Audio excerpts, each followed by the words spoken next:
Semangat pagi, bertemu kembali dengan saya Bambang Prakuso, trainer utama Alpha Theta Indonesia Mind Power Academy. Hari ini saya ingin menjelaskan tentang mind mapping. Mind mapping adalah pelajaran yang sangat penting yang tidak diajarkan dan tidak digunakan sebagai alat belajar dan mengajar di Indonesia. Berbeda halnya dengan di Singapura dan di Thailand, mind mapping adalah sebuah pelajaran wajib yang harus digunakan oleh para guru dan siswa. Mind mapping adalah salah satu bagian dari pelajaran super speed reading atau membaca sangat cepat. Dengan mind mapping, Singapura berhasil menjadi pemegang skor PISA tertinggi di ASEAN. Sedangkan Indonesia terendah di ASEAN, bahkan nomor 3 terendah di dunia. Thailand dengan menggunakan mind mapping berhasil meningkatkan minat bacanya. Dulu Thailand adalah negara nomor 59 dari 61 negara paling malas baca di dunia. Indonesia nomor 60. Thailand melakukan perubahan dengan cara: satu, mewajibkan setiap siswa membaca 5 buku sebelum mereka lulus. Yang kedua, mereka mewajibkan mind mapping. Apa yang terjadi? Thailand mampu membaca 5 buku per tahun, Indonesia satu pun tidak. Thailand mampu meningkatkan minat bacanya 65,1%, Indonesia 0,001%. Hanya kuncinya dengan mind mapping. Di Indonesia, mind mapping hampir tidak dikenal oleh siswa, bahkan guru. Jikapun mengenal, mereka hanya menggunakannya secara pribadi, tapi tidak menjadi kewajiban bagi satu sekolah. Katanya, kurikulum 2013 menggunakan mind mapping. Namun, kalau kita perhatikan, yang mereka gunakan bukan mind mapping, tapi peta konsep. Peta konsep berbeda dengan mind mapping. Mind mapping menggunakan otak kanan, sehingga membuat orang lebih suka belajar, lebih fun, lebih indah. Sedangkan peta konsep, selain membosankan, juga tidak menarik dan membuat para pelajar menjadi stres. Kita tidak tahu mengapa mind mapping tidak menjadi kewajiban di sekolah-sekolah di Indonesia, sehingga skor PISA kita bukan hanya rendah, tapi terus jeblok dari tahun ke tahun. Apa itu mind mapping? Mind mapping adalah suatu peta bagaimana kita menyampaikan ide, gagasan, solusi, dan lain-lain. Dalam bentuk seperti matahari, atau akar pohon, atau batang, cabang, dan ranting pohon. Mind mapping secara individu juga sangat berguna. Salah seorang pengguna mind mapping, warga Singapura, Adam Ho, ketika sekolah dasar sangat nakal, malas, dan bodoh. Sampai dia dikeluarkan oleh sekolah di usia 9 tahun karena tidak pernah bisa berubah. Orang tuanya memasukkan Adam Ho ke beberapa sekolah, sampai akhirnya diterima di sekolah yang mutu pendidikannya terendah di Singapura.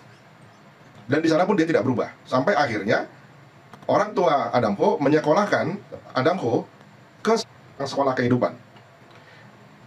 Di sana Adam Ho belajar tentang mind mapping, super memory, speed reading, dan teknik-teknik belajar lainnya. Sehingga ketika dia keluar dari sekolah kehidupan tersebut, dia berhasil berubah. Dia sudah mulai cerdas. Ketika SMP dia mulai aktif dalam organisasi. Begitu juga di SMA dan di perguruan tinggi dia aktif berbisnis. Pada akhirnya dia menjadi termasuk orang paling kaya di dunia. Saya sendiri telah mengajarkan mind mapping pada ribuan atau mungkin belasan ribu para pelajar di banyak kota di Indonesia. Dan yang menarik adalah ada seorang yang setelah belajar mind mapping, dia menjadi juara di sekolahnya. Nah, pada saat saya melakukan pelatihan di daerah, saya sebutkan di daerah Bengkalis, Riau, guru yang siswanya tadi menjadi juara ajak 50 siswanya untuk belajar mind mapping ketika saya mengajar kembali di Bengkalis, Riau. Mind mapping sebenarnya dipakai oleh orang-orang cerdas di zaman dulu, ya, seperti Albert Einstein, Isaac Newton, Leonardo da Vinci, dan banyak lagi orang-orang sukses di dunia. Saya sendiri mempraktikkan mind mapping dalam kehidupan saya, apapun saya mappingkan. Saya baca buku, saya gunakan mind mapping. Saya menulis buku, saya menggunakan mind mapping. Saya ingin berpidato dan presentasi, saya gunakan mind mapping. Saya membuat perencanaan, saya menggunakan mind mapping. Saya bikin proposal atau business plan, saya menggunakan mind mapping. Saya mencari solusi, saya juga menggunakan mind mapping. Nah, karena demikian pentingnya mind mapping, kita patut bertanya mengapa di Indonesia tidak diajarkan atau tidak diwajibkan. Nah, seharusnya pemerintah mewajibkan mind mapping atau baca cepat. Kalau diwajibkan, pastilah akan dicari pelajarannya. Mereka akan berusaha untuk menerapkannya di sekolah. Tapi kalau tidak diwajibkan, ya pada akhirnya orang tidak mau belajar mind mapping. Ya seperti di Indonesia. Jadi kalau pada akhirnya kita menjadi negara dengan minat baca peserta skor PISA juga kita terendah di dunia, yaitu karena tidak diajarkannya ilmu-ilmu baru atau teknologi belajar terbaru. Kita masih menggunakan metode lama seperti misalnya peta konsep. Ini kan sebetulnya konsep-konsep lama ya yang masih kita terapkan. Nah, oke, jadi mind mapping ini nanti adalah pelajaran wajib pada saat Anda membaca cepat. Kebetulan di pelajaran baca cepat yang gratis ini tidak diajarkan. Anda kalau mau belajar mind mapping ya Anda harus mengikuti pelatihan berbayarnya. Ini nggak mahal ya. Nah, berikutnya yang perlu disampaikan adalah mind mapping memiliki sifat dan hukum sendiri yang berbeda dengan ketika kita membuat catatan linear. Banyak siswa dan guru-guru yang masih menggunakan catatan linear sehingga mereka enggan untuk melihat catatannya kembali. Beda dengan mind mapping. Kalau mind mapping dibuat, biasanya siswa akan secara sengaja atau tidak sengaja membaca mind mapping itu, kemudian mereka akan mengingat apa yang dipelajari, dan itu akan menjadi permanen karena akan disimpan di otak kecil, di cerebellum kita. Nah, kami menganjurkan kalau Anda adalah siswa, silakan Anda belajar mind mapping ini. Nggak ada ruginya bagi kalian, bahkan akan sangat bermanfaat dan kalian akan memiliki kelebihan dibandingkan dengan siswa-siswa lainnya. Nah, bagi para guru, kami sarankan, walaupun pemerintah tidak mewajibkan ini, untuk segera mempelajarinya dan kemudian menerapkannya dalam proses belajar dan mengajar.